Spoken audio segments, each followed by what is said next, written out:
Hello everyone, आप देख रहे हैं रेसलिंग ईस्ट। वेलकम करता हूं आज की इस वीडियो में हम बात करने वाले हैं आज के हुए हुए स्मैकडाउन के शो की, जो कि 8 जनवरी 2021 का शो है। उसके मुतालिक आपको मैं डिटेल में बताऊंगा कि आज के शो पे हमें क्या क्या चीज़ें देखने को मिली और क्या क्या चीज़ें आज के शो पे हुई।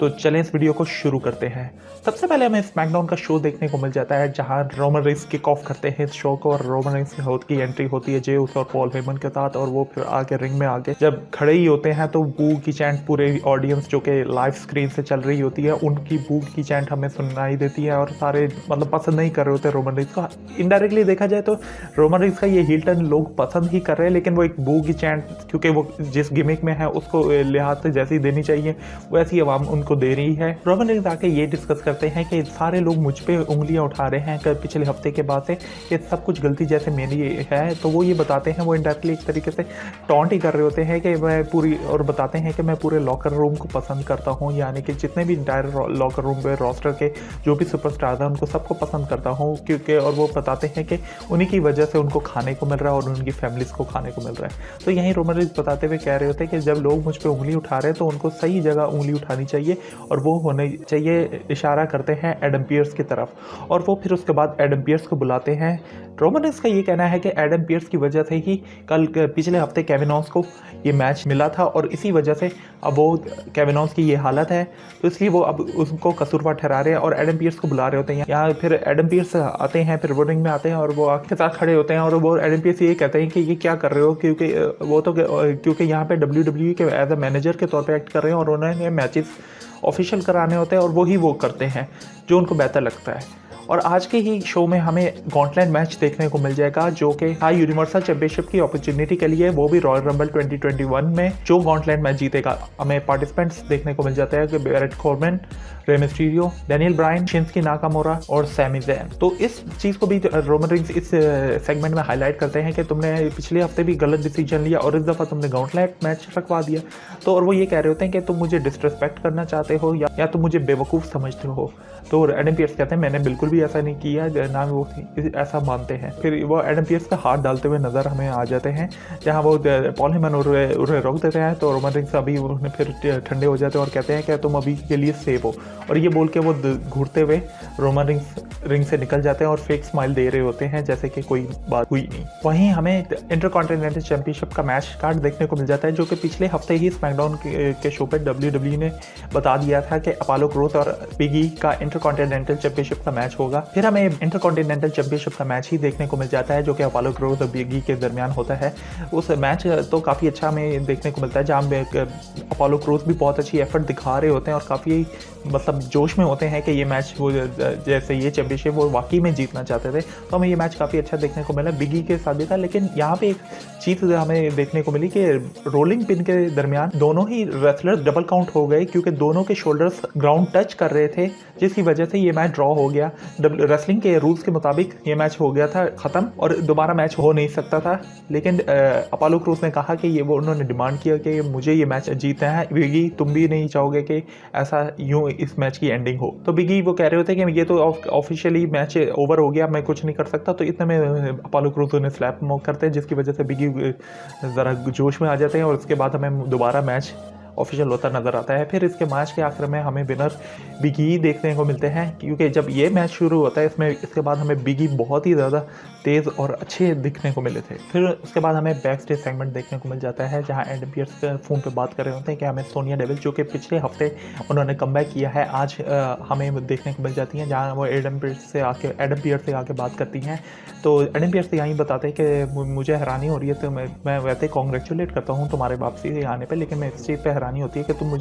तुम मेरी एज असिस्टेंट, यानी कि मेरी ही तरीके की जॉब चाहती हो, जाने के मतलब WWE के मेन रोस्टर स्मैकडाउन और रॉ के अंदर मैचेस क्रिएट करने की जॉब चाहती हो। मतलब उनकी एक तरीके से हेल्पर के तौर पे वो जॉब के लिए रिक्वायरमेंट थी, तो उन्होंने सोनिया डेविल ने अप्लाई कर दिया, और वो इस चीज़ पे एडम पियर्स हैरान थे कि तुम्हें ये जॉब चाहिए, मतलब परफॉर्म नहीं करना चाहती तुम। तो यहाँ सोनिया डेविल कहती हैं हाँ, क्योंकि वो कहती हैं कि तुम्हें दोनों रोस्टर को देखना पड़ता है, मैचेस बनाने पड़ते हैं, फिर आज तुम मैच भी लड़ोगे। वो तो एडम पियर्स कहते हैं मैं कहाँ से मैच लड़ूंगा, मुझे तो 6 साल हो गए, मैंने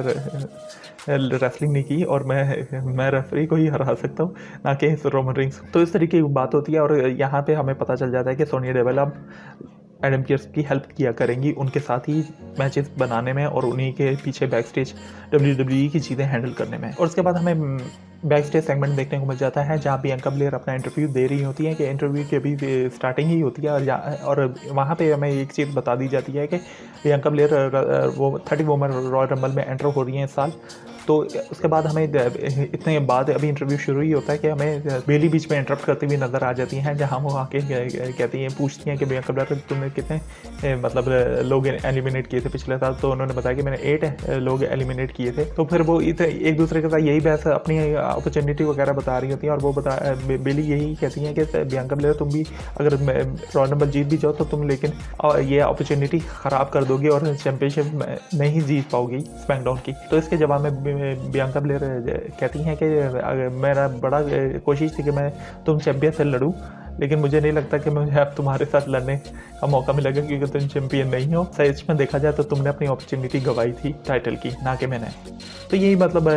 बात करती हुई नज़र आ जाती है। उसके बाद हमें पिछले हफ्ते का स्ट्रीट प्रॉफिट्स का न्यू ईयर स्मोक टेकुलर सेगमेंट देखने को मिल जाता है। उसी का रिकैप दिखाया जाता है कि किस तरीके से डॉल्फ जिगलर और रॉबर्ट रूड ने अटैक किया था स्ट्रीट प्रॉफिट्स पे और क्या क्या चीज़ें हुई थी वो हमें उसके एक रिकैप सब देखने को मिल जाता है। फिर हमें स्ट्रीट प्रॉफिट्स का सेगमेंट देखने को मिल जाता है जो कि स्मैकडाउन की टैग टीम्स चैंपियनशिप का मैच होता है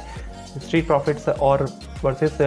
डॉल्फ जिगलर और रॉबर्ट रूड के दरमियान। ये अभी मैच शुरू ही होता है कि इसके बीच में हमें ये चीज़ देखने को मिल जाती है जो कि स्पोर्ट्स इलस्ट्रेटेड के अंदर टॉप सुपरस्टार्स ऑफ 2020 की नंबर 1 प्लेयर्स साशा बैंक्स होती हैं जो कि अभी मौजूदा स्मैकडाउन वुमेंस चैंपियन है। फिर उसके बाद हमें कार्मेला का सेगमेंट देखने को मिल जाता है जहाँ कार्मेला बताती हैं कि जिस तरीके से साशा बैंक्स स्पोर्ट्स इलस्ट्रेटेड की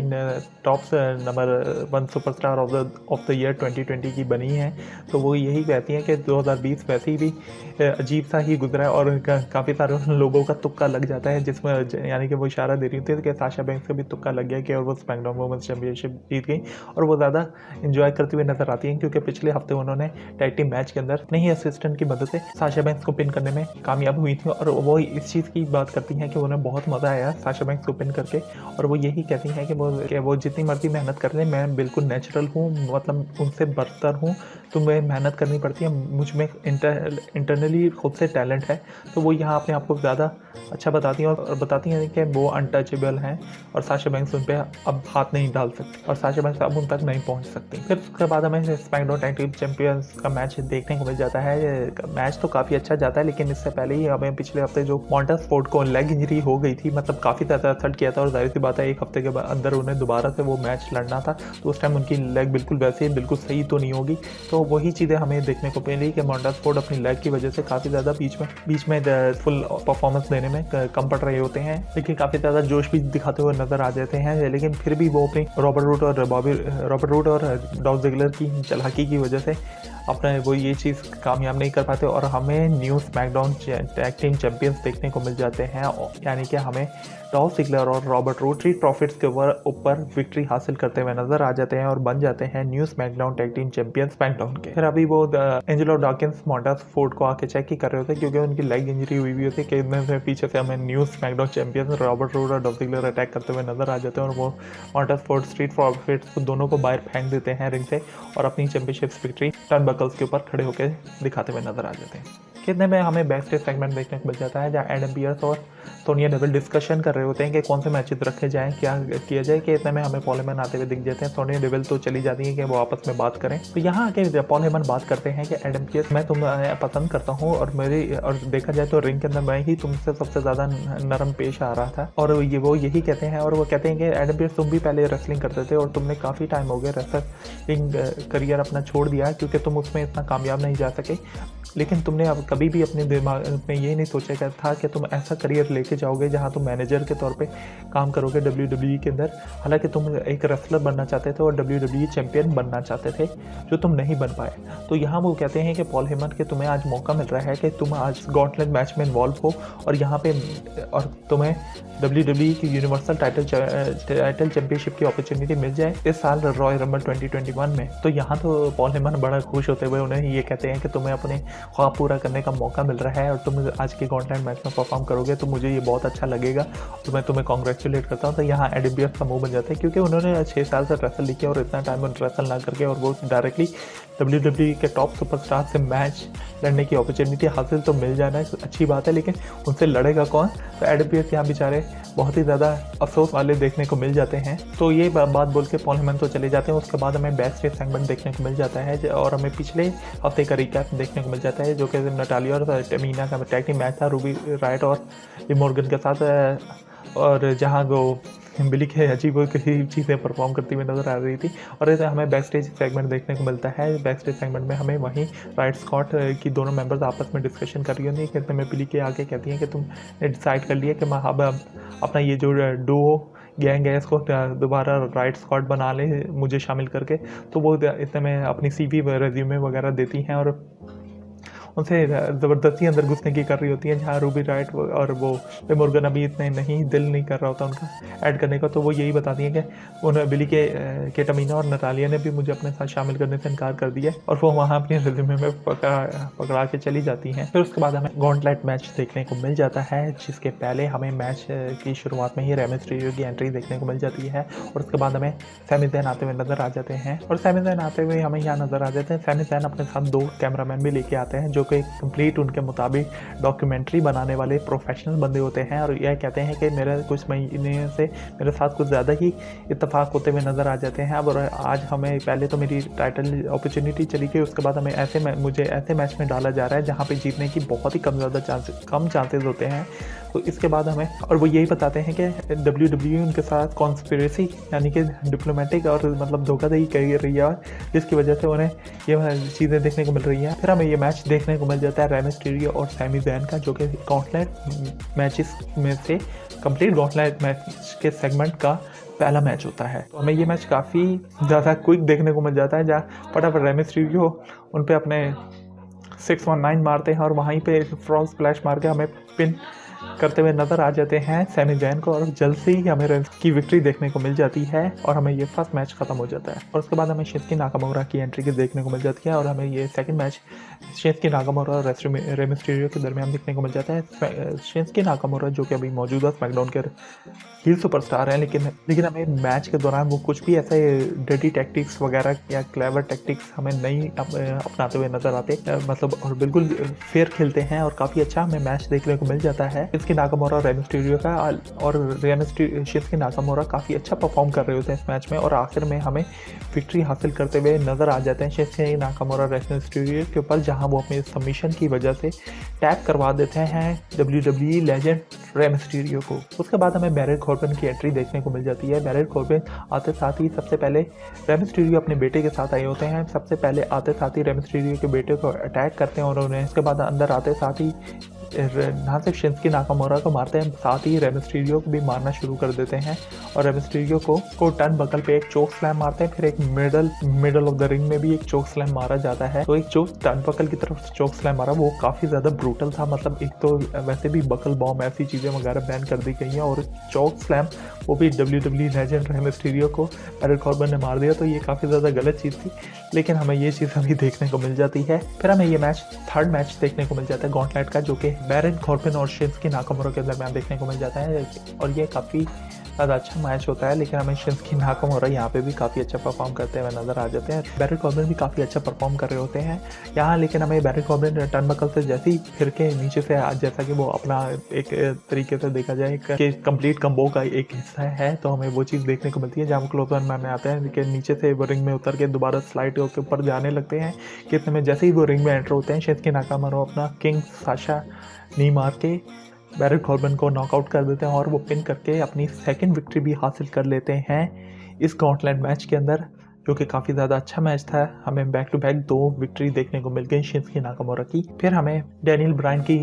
एंट्री देखने को मिल जाती है और डैनियल ब्रायन थर्ड मैच में इन्वॉल्व होते हैं शिंसुके नाकामोरा के साथ और हमें ये गॉन्टलेट मैच कंटिन्यू होता हुआ नजर आ जाता है। डैनियल ब्रायन की काफ़ी ज़्यादा लाइव ऑडियंस में चैंट यस यस की देखने को हमें इस शो में देखने को मिल जाती है। फिर हमें मैच ये स्टार्ट होता हुआ नजर आ जाता है। ये भी मैच हमें बहुत अच्छा देखने को मिला क्योंकि इसमें अच्छे प्लेयर्स इन्वॉल्व थे। शिंसुके नाकामोरा और डैनियल ब्रायन हैं, दोनों ही सुपरस्टार। डैनियल ब्रायन भी काफ़ी ज़्यादा अच्छा सबमिशन और अपने अच्छे मूव्स लगाते हैं शिंसुके नाकामोरा को, लेकिन शिंसुके नाकामोरा टैप नहीं करते। लेकिन और मैच काफ़ी अच्छा हमें देखने को मिलता है इस सेगमेंट में। लेकिन एंड में हमें 3 किक्स, रनिंग किक्स हमें मारते हुए नज़र आ जाते हैं डैनियल ब्रायन। और थर्ड किक के अंदर जब वो भागते हुए टर्नबकल से दूसरे टर्नबकल की तरफ आ रहे होते हैं तो शिंसुके नाकामोरा अपना किंग साशा मार देते हैं, जिसकी वजह से डैनियल ब्रायन भी नॉकआउट हो जाते हैं और डैनियल ब्रायन हार जाते हैं शिंसुके नाकामोरा से। और शिंसुके नाकामोरा की इस गॉन्टलैंड सेगमेंट के अंदर थर्ड मैच की विक्ट्री हमें देखने को मिल जाती है और हमें WWE के इस गॉन्टलैंड मैच के विनर शिंसुके नाकामोरा देखने को मिल जाते हैं, जो कि फेस करेंगे रोमन रिंग्स को रॉयल रंबल 2021 में। यहाँ डैनियल ब्रायन का मुझे देख के बड़ा होता है और डैनियल ब्रायन भी ज़्यादा शॉक में होते हैं कि इतने में वो हैरान होते हैं कि वो मैच हार गए हैं। और वो शिंसुके नाकामोरा को उठा के हैंडशेक के लिए एक हाथ बढ़ाते हैं, तो वो शिंसुके नाकामोरा भी हालांकि हील सुपरस्टार थे जैसे कि मैं मैच के शुरू में बता चुका हूँ, लेकिन वो हमें सही एक स्पोर्ट्समैनशिप दिखाते हुए नजर आ जाते हैं और वो उनसे हाथ मिला लेते हैं। यार डैनियल ब्रायन देखा जाए तो डैनियल ब्रायन एक टाइम पे क्या आई एम द मॉन्स्टर हुआ करते थे। आई एम द मॉन्स्टर का क्या म्यूजिक था, क्या उनका टाइम था कि जब वो अपनी चैंपियनशिप जीते थे इंजरी से पहले। लेकिन जब तक उन्होंने अपनी इंजरी के बाद कमबैक किया है हमें वो डैनियल ब्रायन देखने को नहीं मिलते। हमें छोटी छोटी चीज़ों में इन्वॉल्व होते हुए नज़र आ जाते हैं और छोटी छोटी ही चीज़ों में काफ़ी दफ़ा हमें हारते हुए नज़र आ जाते हैं। पता नहीं डैनियल ब्रायन को अब क्या हुआ है, लेकिन डैनियल ब्रायन मेरे तो फेवरेट प्लेयर हैं, आप लोगों के हैं तो कमेंट सेक्शन में ज़रूर बताइएगा। तो ये चीज़ अभी मैं यही कहूँगा कि डैनियल ब्रायन अच्छा परफॉर्म करने लग जाए ताकि हमें आने वाले वक्त में WWE यूनिवर्सल चैंपियन देखने को मिल जाए कम से कम 2021 में। आप लोगों का क्या राय है कमेंट सेक्शन में ज़रूर बताइएगा। अब जब शिंसुके नाकामोरा और डैनियल ब्रायन हाथ मिलाते ही हैं तो हमें पीछे से रोमन रिंग्स का म्यूजिक प्ले होता हुआ नजर आ जाता है कि इतने में शिंसुके नाकामोरा मुड़ के पीछे देखते हैं कि रोमन रिंग्स अपने पॉल हेमन और जे उसो के साथ एंटर होते हुए नजर आ जाते हैं। बीच में कमर्शियल के दौरान हमें रॉ का सेगमेंट देखने को मिल जाता है जहां वही दिखाया जाता है कि गोल्डबर्ग ने रिटर्न किया था और चैलेंज किया रॉयल रंबल 2021 के लिए WWE चैंपियनशिप के लिए ड्रू मैकइंटायर को। और हमें ये चीज़ भी देखने को मिल जाती है कि इस मंडे को हमें ड्रू मैकइंटायर और रैंडी ऑर्टन दोबारा से मैच लड़ते हुए नजर आ जाएंगे। पता नहीं WWE ये क्या कर रही है कि सिर्फ रैंडी ऑर्टन और ड्रू मैकइंटायर ही रह गए हैं एक दूसरे के साथ लड़ने के लिए, या ड्रू मैकइंटायर के लिए सिर्फ रैंडी ऑर्टन ही मिल गए हैं। और मैं कहता हूँ 4 से 5 मैचेस हम देख चुके हैं और एक और हमें मैच ये देखने को मिल जाएगा इस मंडे। तो ये चीज़ काफ़ी ज़्यादा अजीब है। खैर जो भी है, अब हमें ये मैच तो देखने को मिलेगा। मूव करते हैं वापसी अपने WWE के स्मैकडाउन की तरफ। तो उसके बाद जब हमें रोमन रिंग्स की एंट्री देखने को मिल जाती है तो वहीं हमें एडम पियर्स आते हुए नजर आ जाते हैं रेसलिंग गियर के अंदर। मतलब उन्होंने ट्राउज़र पहना होता है, मतलब अपने वो रिंग में परफॉर्म करने के ना के अब सूट में हमें नज़र आ रहे होते हैं। तो हमें एडम पियर्स रिंग की तरफ आते हुए नज़र आ जाते हैं जहां पहले ही जे उसो अंदर घुस के शिंसुके नाकामोरा के साथ वर्बल ही ब्रॉल करने लग जाते हैं, मतलब जुबान मुंहमारी करने लग जाते हैं। और फिर हमें रोमन रिंग पे रिंग में एंटर होते हुए नजर आ जाते हैं जहाँ दोनों असल्ट करते हैं और अटैक करते हैं शिंसुके नाकामोरा को और शिंसुके नाकामोरा को एक तरीके से नॉकआउट कर देते हैं। फिर रोमन रिंग से बाहर उतरते हैं और एडम पियर्स को कहते हैं, बताते हैं कि ये मेरा शो है, तो जो चाहूँगा यहाँ करूँगा और तुम मेरे एम्प्लॉय हो और अब तुम अपनी जॉब करो। उसका वो इसने में वो ये बात बोल के एडम पियर्स को सर से पकड़ के उनको रिंग के अंदर धकेल देते हैं और अंदर ही वो एंटर होते हैं। एडम पियर्स काफ़ी ज़्यादा डरे हुए नज़र आते हैं कि पता नहीं अब मेरे साथ क्या होगा। कितने में पीछे मुड़ते हैं तो हमें जे उसो सुपर किक मारते हुए नज़र आ जाते हैं जिससे वो एडम पियर्स बिल्कुल रिंग में बीच में गिर जाते हैं। रोमन रिंग्स तब रेफरी को ऑर्डर करते हैं कि बेल रिंग करो, तब मैच स्टार्ट होता है। अगर उससे पहले वो बेल रिंग हो जाती, क्योंकि वो एक तो मैच ही ऑफिशियल नहीं था, ये रोमन रिंग्स ने मैच करवाया, फिर हमें अगर बीच में रोमन रिंग्स इन्वॉल्व होते हुए नजर आ जाते तो ये विक्ट्री दोबारा शिंसुके नाकामोरा को चली जाती है। अगर वो शिंसुके नाकामोरा पे अटैक करते तो यहाँ एडम पियर्स को मार के वो ज़बरदस्ती जो उसो हाथ पकड़ के उनको ज़बरदस्ती शिंसुके नाकामोरा के ऊपर डाल देते हैं और रोमन रिंग्स ज़बरदस्ती बेल करवा के ज़बरदस्ती पिनफॉल कराते हैं, जहाँ ज़बरदस्ती रेफरी जाके 1 2 3 करते हैं और मैच एंड होता हुआ नज़र आ जाता है। तो हमें इस काफ़ी सालों में पहली दफ़ा ऐसा हो रहा है कि जब यहाँ WWE के मैनेजर लड़ने जा रहे हैं WWE के बड़े सुपरस्टार के साथ जो कि अभी मौजूदा WWE चैम्पियन है, मतलब कि यूनिवर्सल चैम्पियन है। तो ये एक तरीके से रोमन रिंग्स ने अपनी खुंदस निकाली है, जिसकी वजह से कि उन्होंने पिछले हफ्ते केविन ओवंस के साथ मैच दोबारा से क्यों ऑफिशियल कर दिया, क्योंकि वो चाहते थे कि अब उस केविन ओवंस के साथ उनका सब कुछ ख़त्म हो चुका है, जो भी लड़ाई थी वो एंड हो चुकी है। अब वो दोबारा नहीं चाहते थे क्योंकि उनके भी 2 मैचेस हो गए थे, एक स्टील केज मैच और एक TLC के अंदर टेबल लैडर्स और चेयर्स वाला मैच। तो अब रोमन रेंस नहीं चाहते थे, लेकिन हम जब एडम पियर्स ने ये पिछले हफ्ते जो गलती कर दी और आज गॉन्टलेट मैच पे भी रोमन रेंस को गुस्सा था, तो उन्होंने पूरी खुंदस निकालते हुए एडम पियर्स को नंबर 1 कंटेंडर बना दिया रॉयल रंबल 2021 के लिए। तो हमें एडम पियर्स के एक तरीके से अब नंबर 1 कंटेंडर देखने को मिलते हैं जो कि यूनिवर्सल चैंपियनशिप के लिए लड़ेंगे रोमन रेंस से। तो ये था आज का स्मैकडाउन का शो। आप इन लोगों को ये शो कैसा लगा और क्या रोमन रेंस का ये ज़बरदस्ती एडम पियर्स को नंबर 1 कंटेंडर बनाने पे आपकी क्या राय है, कमेंट सेक्शन में ज़रूर बताइएगा। और अगर ये वीडियो पसंद आई हो तो इस वीडियो को लाइक कीजिएगा, शेयर कीजिएगा और इसी तरह की और वीडियो देखनी है तो चैनल को सब्सक्राइब कीजिएगा और नोटिफिकेशन बेल को ऑल पे ऑन करके ऑल पे सेलेक्ट कर लीजिएगा ताकि आपको हर नोटिफिकेशन सबसे पहले मिल सके इस चैनल पर आने वाली हर वीडियो की। तो मैं मिलूँगा आपसे नेक्स्ट वीडियो में, तब तक के लिए टेक केयर,